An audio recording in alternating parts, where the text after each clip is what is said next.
Welcome friends, हृदय के अंतःकरण से आपका स्वागत करता हुआ मैं डॉक्टर चंद्र प्रकाश फसीन आप सबको बधाई देना चाहूंगा, क्योंकि 11 बज रहे हैं और लगभग 24 घंटे के बाद भारतीय वैज्ञानिक और भारतीय इंजीनियर जो भारतीय विज्ञान और विश्व विज्ञान के स्वर्णिम पृष्ठों में एक नया स्वर्ण पृष्ठ जोड़ने जा रहे हैं, वो कल 11 बजे प्रधानमंत्री नरेंद्र मोदी जी जब हाइड्रोजन ट्रेन का उद्घाटन जींद स्टेशन से सोनीपत के लिए करेंगे, तब एक नई हरित क्रांति भारत के दरवाजे पर दस्तक दे रही है।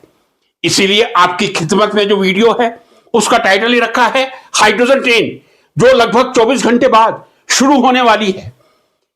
टुवर्ड्स ग्रीन मोबिलिटी, हरित गति की तरफ, विद जीरो कार्बन एमिशन, कोई कार्बन एमिशन नहीं हो, जीरो कार्बन एमिशन, या सरल भाषा में जीरो कार्बन डाइऑक्साइड एमिट करे, ऐसी ट्रेन हाइड्रोजन ट्रेन ही हो सकती है, यह भी कह दूं मैं आपसे। और हाइड्रोजन ट्रेन कल प्रातःकाल 11 बजे प्राइम मिनिस्टर नरेंद्र मोदी जी जब फ्लैग ऑफ करेंगे जींद से सोनीपत के लिए 89 किलोमीटर की दूरी लगभग 2 घंटे में, लगभग नहीं सही कह दूं 2 घंटे में पूरी होगी। मित्रों, आपके लिए एक बहुत एनालाइज वीडियो लेकर हाइड्रोजन ट्रेन क्या है, किस तरह हाइड्रोजन ट्रेन चलती है और पूर्णतः हाइड्रोजन ग्रीन हाइड्रोजन ट्रेन का मतलब क्या है, कृपया थोड़ा धैर्य बना के रखिए। जिन खोजा तिन पाइयां गहरे पानी पेट, मैं बपुरा बूढ़न डरा रहा किनारे फ्रेंड्स। 1839 में सर विलियम रॉबर्ट ग्रोव ने फ्यूल सेल का आविष्कार किया था, और फ्यूल सेल जिसकी हम बहुत डिटेल चर्चा हाइड्रोजन ट्रेन के लिए करेंगे, 1965-66 में नासा द्वारा लार्ज स्केल पर अपोलो और जेमिनी मिशन के लिए किया गया था। अब मैं आपको बताऊं, सबसे पहली हाइड्रोजन ट्रेन का निर्माण जिस कंपनी ने किया था वो कंपनी फ्रांस की थी, एलेस्टॉम। कंपनी का नाम था एलेस्टॉम। ध्यान रखिए, यदि एन आ जाएगा तो ये ब्रांड बदल जाएगा और मेन वियर्स ब्रांड हो सकते हैं। एलेस्टॉम फ्रेंच कंपनी ने सबसे पहले हाइड्रोजन फ्यूल के साथ हाइड्रोजन ट्रेन का आविष्कार किया था।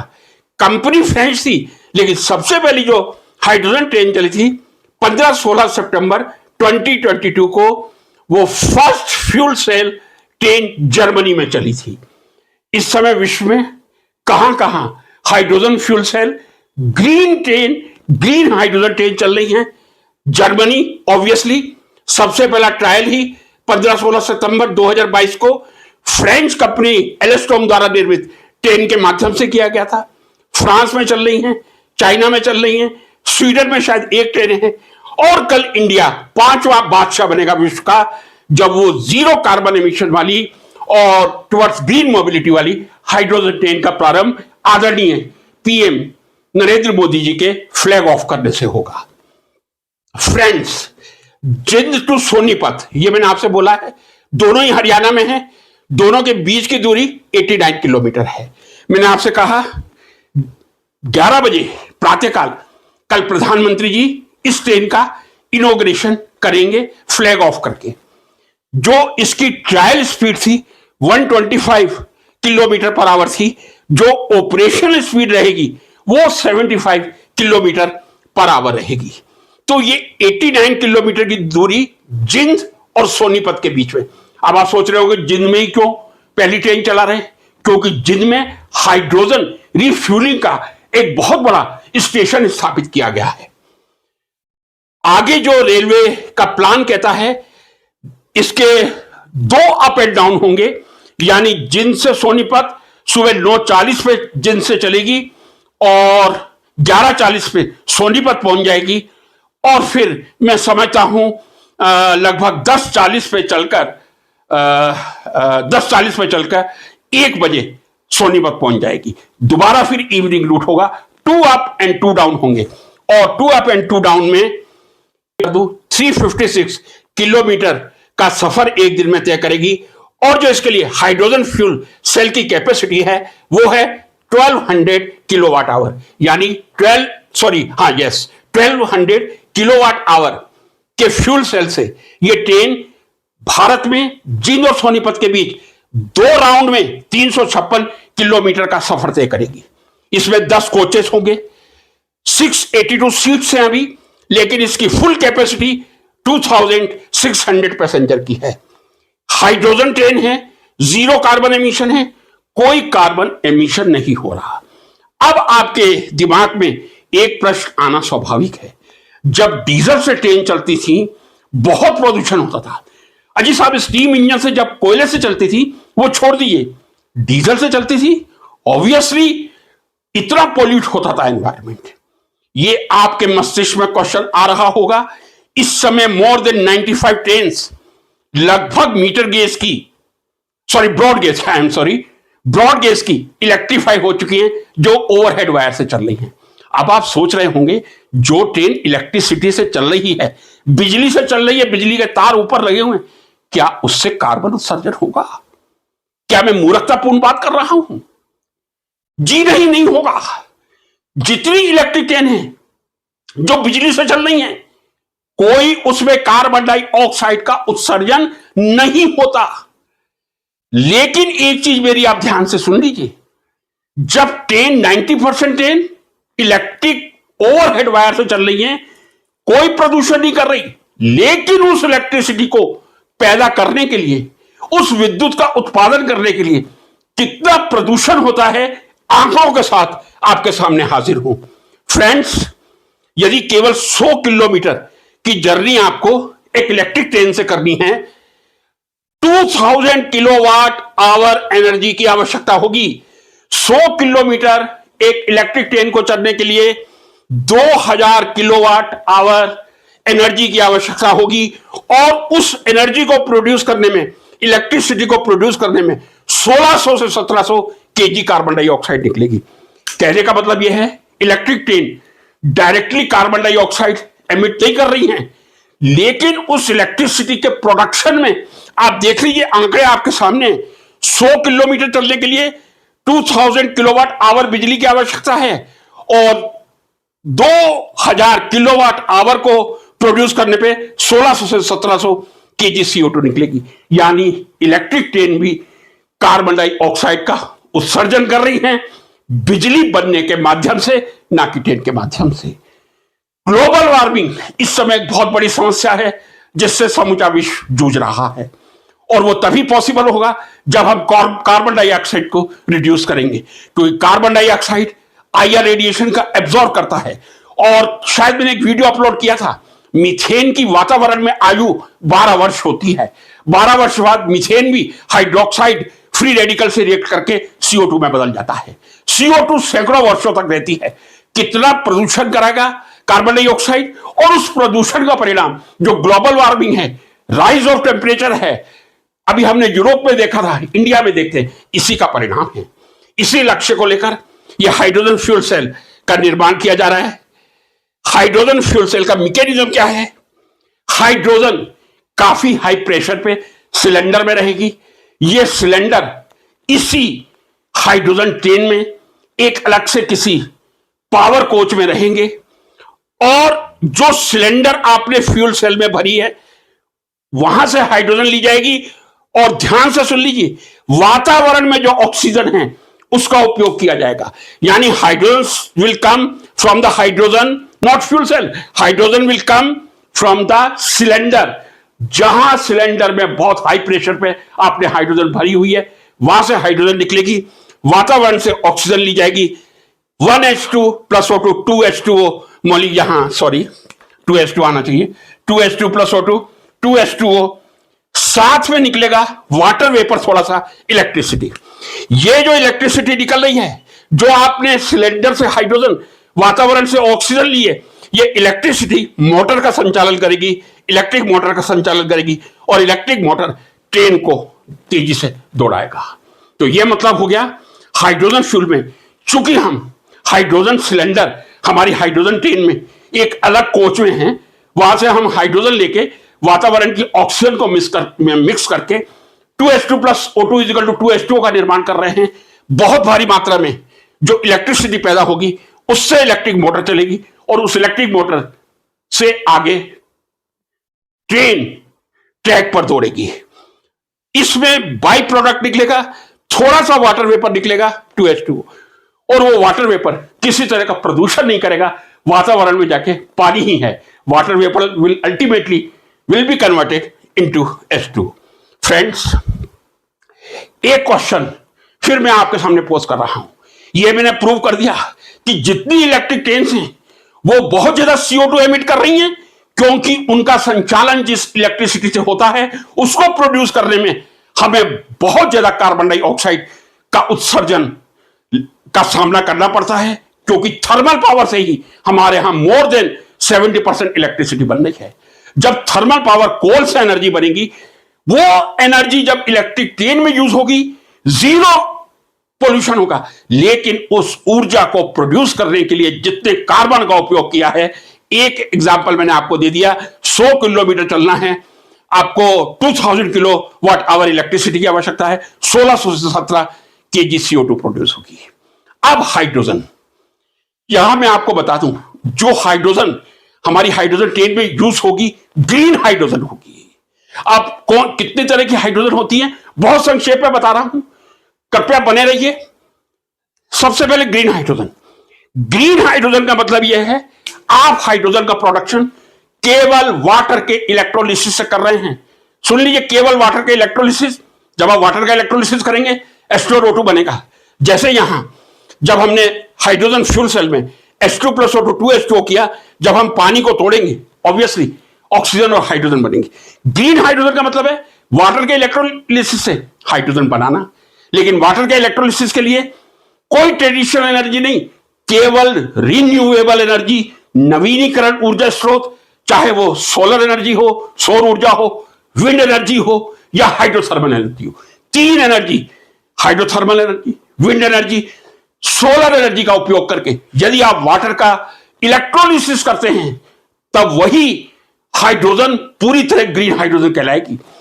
अब यदि आप वाटर का ही इलेक्ट्रोलिसिस कर रहे हैं और मान लीजिए आपने ट्रेडिशनल इलेक्ट्रिसिटी की जगह न्यूक्लियर पावर यूज कर लिया, केवल मात्र इलेक्ट्रोलिसिस के लिए आप न्यूक्लियर पावर यूज कर रहे हैं वाटर इलेक्ट्रोलिसिस के लिए, तब वो ग्रीन नहीं, पिंक हाइड्रोजन, गुलाबी हाइड्रोजन कहलाएगी। तीसरी है ग्रे हाइड्रोजन। आप यदि हाइड्रोजन का निर्माण SMR यानी स्टीम मीथेन रिफॉर्मिंग मेथड से करते हैं। स्टीम रिफॉर्मिंग मेथड का मतलब है आप CH4 की हाई टेम्परेचर पे 700 डिग्री पे वाटर वेपर से रिएक्शन करवाइए, पहले CO बनेगा और दूसरे स्टेप में CO2 में कन्वर्ट हो जाएगा। हाइड्रोजन के 4 मॉलिक्यूल इसमें प्रोड्यूस होंगे, लेकिन इसको ग्रे हाइड्रोजन कहा जा रहा है। क्यों इसको ग्रे हाइड्रोजन कहा जाता है?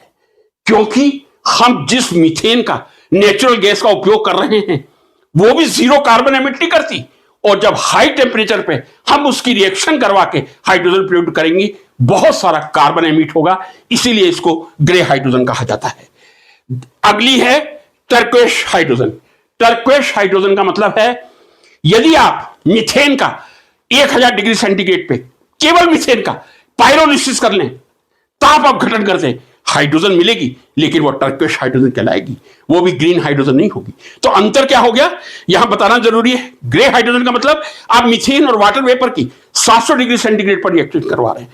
टर्कोइश हाइड्रोजन का मतलब है आप 1000 डिग्री सेंटीग्रेड पर मीथेन का पायरोलिसिस कर रहे हैं, उसको तोड़ रहे हैं, और जो हाइड्रोजन बन रही है उस हाइड्रोजन का आप उपयोग कर रहे हैं, इसीलिए इसको टर्कोइश हाइड्रोजन कहा जाता है। अब ब्लू हाइड्रोजन, ये जो हाइड्रोजन, ग्रे हाइड्रोजन और टर्कोइश हाइड्रोजन बनेगी नेचुरल, जब मीथेन का भी आप पायरोलिसिस करेंगे, कार्बन डाइऑक्साइड बनेगी, और आप मीथेन की वाटर वेपर से हाई टेम्परेचर रिएक्शन करवाएंगे, तब भी कार्बन डाइऑक्साइड बनेगी। अंतर ध्यान से समझ लीजिए, यदि ये CO2 वातावरण में जा रही है, तब आप उसको ग्रे हाइड्रोजन या मीथेन के पायरोलिसिस वाली हाइड्रोजन को टर्कोइश हाइड्रोजन कहेंगे। लेकिन यदि आप किसी मेथड से कार्बन कैप्चर कर लेते हैं, जो कार्बन डाइऑक्साइड निकल रही है आप पूरी तरह एब्जॉर्ब कर लेते हैं, तब वो हाइड्रोजन ब्लू हाइड्रोजन कहलाती है।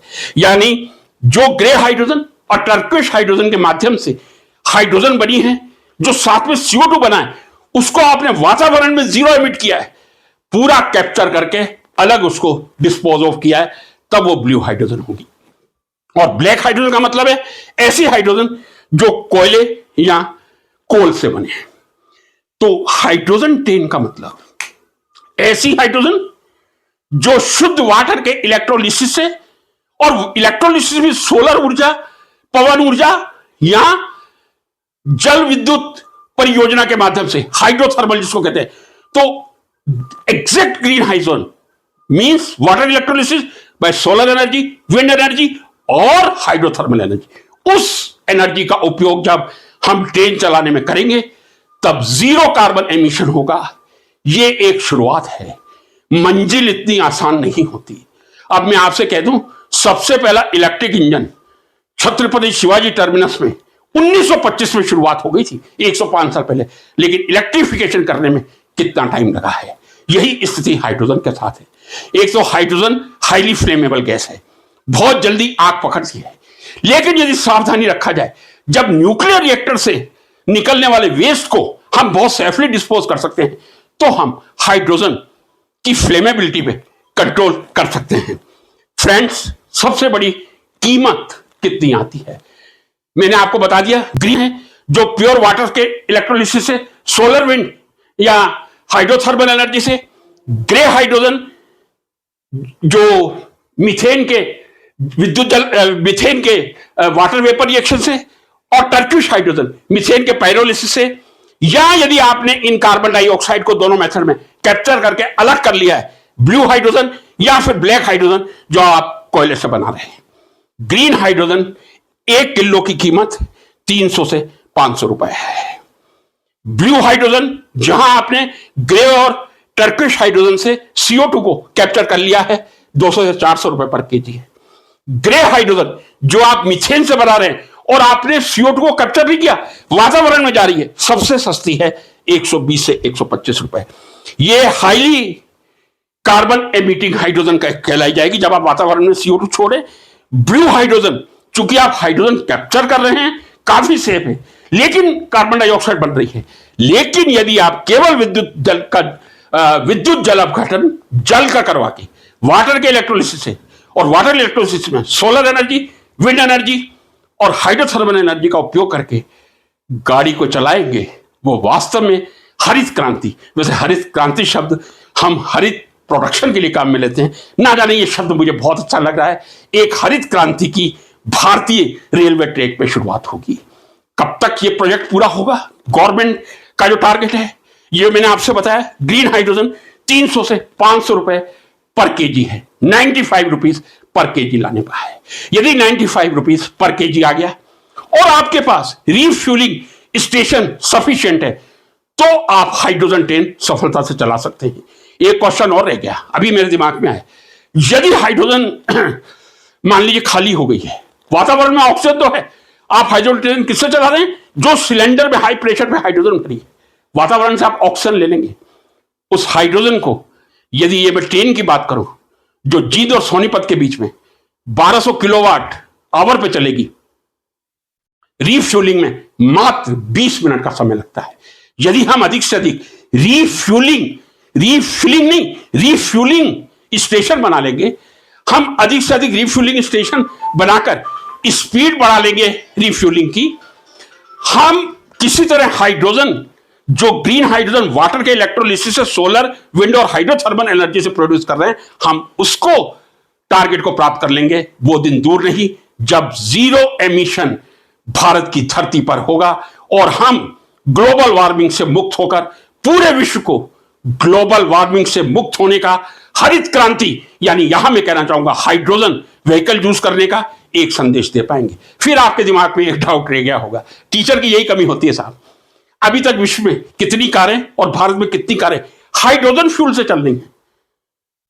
पूरे विश्व में 80 से 90 हजार कारें चल रही हैं, भारत में भी एक भी ऑन रोड नहीं है। शायद टोयोटा की मिराई आ रही है, लेकिन उसकी कीमत 60 लाख रुपए है। तो हाइड्रोजन रिफ्यूलिंग स्टेशन कितनी तेजी से बन सकते हैं। इवन अभी जो इलेक्ट्रिक व्हीकल हैं उनको चार्जिंग करने में काफी दिक्कत आती है, लेकिन करत करत अभ्यास की जड़बत हो सजान। अंत में फिर यही कहूंगा, कबीर दास जी ने ना जाने मेरे ऊपर क्यों इतनी अमिट छाप छोड़ी है। मैं बपुरा बूरन डरा रहा किनारे बैठ, जिन खो जातिन पाइयां गहरे पानी पेट, मैं बपुरा बूरन डरा रहा किनारे बैठ। यदि हाइड्रोजन ट्रेन जो 24 घंटे बाद प्रधानमंत्री जी के हस्तों द्वारा फ्लैग ऑफ करके इनॉग्रेट होगी, उस पर ये वीडियो पसंद आया, कृपया लाइक कर लीजिए। कोई गलती हो कमेंट में मुझे बताइए, सीखने के लिए मैं वीडियो बनाता हूं। आपका हृदय से आभार प्रकट करता हूं। नमस्कार।